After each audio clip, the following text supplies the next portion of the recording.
ఏపీలో ఎన్నికల డేట్ ప్రకటన, ఇక నుండి కొత్త రూల్స్, ఇవన్నీ రద్దు. వివరాలు ఈ వీడియోలో తెలుసుకుందాం. వీడియో స్కిప్ చేయకుండా పూర్తిగా చూడండి, అప్పుడే కంప్లీట్ ఇన్ఫర్మేషన్ అయితే అర్థమవుతుంది. అలాగే ఇంకెవరైనా మన ఛానల్ సబ్స్క్రైబ్ చేసుకోకపోతే వెంటనే సబ్స్క్రైబ్ చేసుకోండి ఫ్రెండ్స్. చాలామంది సబ్స్క్రైబ్ చేసుకోకుండానే వీడియోస్ అయితే చూస్తున్నారు. ప్రభుత్వం నుంచి వచ్చే ఎలాంటి ముఖ్యమైన అప్డేట్స్ మిస్ అవ్వకుండా మీరు ముందుగా తెలుసుకోవాలి అనుకుంటే ఛానల్ని సబ్స్క్రైబ్ చేసి ఫాలో అవుతుండండి. అలాగే వీడియోని ఒక లైక్ చేసినట్లయితే నేను నెక్స్ట్ చేసే వీడియోలన్నీ కూడా మీరు మిస్ కాకుండా చూడొచ్చు. ఇంక వివరాల్లోకి అయితే వెళ్ళిపోదాము. ఏపీలో ఎన్నికలకు కౌంట్డౌన్ మొదలైంది. ఎన్నికల నిర్వహణ పైన అధికారులను అయితే గనక సీఈఓ, ఎలక్షన్ కమిషన్ సీఈఓ అయితే గనక అలర్ట్ చేశారు. వచ్చే వారం తర్వాత ఇక ఎప్పుడైనా కూడా ఎన్నికల షెడ్యూల్ ప్రకటించే అవకాశం అయితే కనిపిస్తోంది. ఇటు పార్టీలు అయితే గనక ఎన్నికల యుద్ధానికి సిద్ధమవుతున్నాయి. ఇక ఏపీ ముఖ్యమంత్రి సీఎం జగన్ అయితే కనుక రేపు అనంతపురంలో సిద్ధం సభ ద్వారా అనేక కీలక నిర్ణయాలు అయితే ప్రకటించనున్నారని చెప్తున్నారు. ఇక అదేవిధంగా మరోపక్క టీడీపీ, బీజేపీ పొత్తుపైన కూడా ప్రకటన వచ్చే అవకాశం అయితే కనిపిస్తోంది. ఇదే సమయంలో రాష్ట్ర ఎన్నికల ప్రధానాధికారి మిగిలిన అధికారులందరికీ కీలక ఆదేశాలు జారీ చేశారు. ఎన్నికల సన్నద్ధతపై అన్ని జిల్లాల కలెక్టర్లు అలాగే ఎస్పీలతో సీఈఓ వీడియో కాన్ఫరెన్స్ నిర్వహించారు.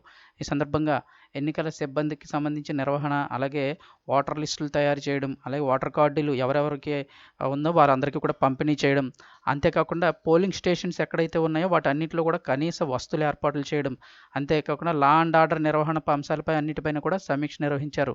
ఇక పోలీస్ శాఖలో సిబ్బంది కొరత ఉన్న జిల్లాలందరూ కూడా అదనపు సిబ్బందిని సమకూర్చుకునే అవకాశాలపై వెంటనే రిపోర్ట్ అయితే కనుక సమర్పించాలని చెప్పారు. అంటే ఎక్కడెక్కడ పోలీస్ సిబ్బంది తక్కువ ఉన్నారు, ఎవరికి అదనపు బలగాలు కావాలని రిపోర్ట్ అయితే ఇవ్వమన్నారు. అలాగే పోలింగేతర విధులకు అంటే బయట నిర్వహించే విధులకు సంబంధించి శిక్షణ కార్యక్రమాలు నెలాఖరికల్లా పూర్తి చేసి ఎన్నికల విధుల్లో ఉండనున్న ప్రతి ఒక్క ఉద్యోగికి కూడా పోస్టల్ బ్యాలెట్ అవకాశం కల్పించేందుకు ఏర్పాటు చేయాలన్నారు. అంటే ఎలక్షన్ డ్యూటీ పడిన ప్రతి ఒక్కరికి కూడా పోస్టల్ బ్యాలెట్ అయితే యూజ్ చేసుకునే అవకాశం అయితే ఉందని చెప్పారు. అంతేకాకుండా శాసనసభ, లోక్సభ ఎన్నికల నిర్వహణలో పాల్గొన్న సిబ్బంది జాబితా తయారీ పూర్తి చేయాలని జిల్లా కలెక్టర్లను, ఎస్పీలను కూడా ఆదేశించారు.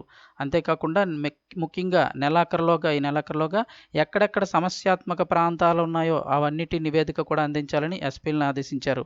అంటే కొన్ని గొడవలు, రిగ్గింగ్ లాంటివి జరిగితే ఆ ప్రాంతాల లిస్ట్ అయితే ఇవ్వాలన్నారు.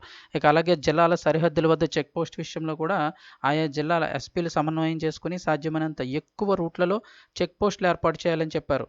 ముఖ్యంగా ఇప్పుడైతే డబ్బు తరలింపులు అయ్యే ఎక్కువగా ఉంటుంటాయి కాబట్టి చెక్ పోస్టులన్నీ కూడా ఎక్కువగా అయితే పెట్టమన్నారు. మేజర్ రూట్లతో పాటు మెయిన్ రూట్లు అన్నిటిలో కూడా నిరంతరం పర్యవేక్షణ ఉండేలాగా మొబైల్ స్క్వాడ్లు, స్టాటిక్ స్క్వాడ్లను కూడా ఏర్పాటు చేయాలన్నారు. అంతేకాకుండా సాధ్యమైనంత ఎక్కువ రూట్లలో చెక్ పోస్ట్ అయితే ఏర్పాటు చేసుకోవాలని చెప్పారు. ఇక ఎన్నికల సిబ్బంది సంఖ్య ప్రాథమిక అంచనా కంటే 20% అదనంగా ఉండాలని కూడా సూచించారు. పోలీస్ శాఖ సిబ్బందికి సంబంధించి కూడా ప్రత్యేక ఆదేశాలు అయితే జారీ చేయడం జరిగింది. ఏదేమైనా ఈ వారం 10 రోజుల్లో ఎన్నికల డేట్ అయితే ప్రకటించే అవకాశం ఉందని చెప్తున్నారు.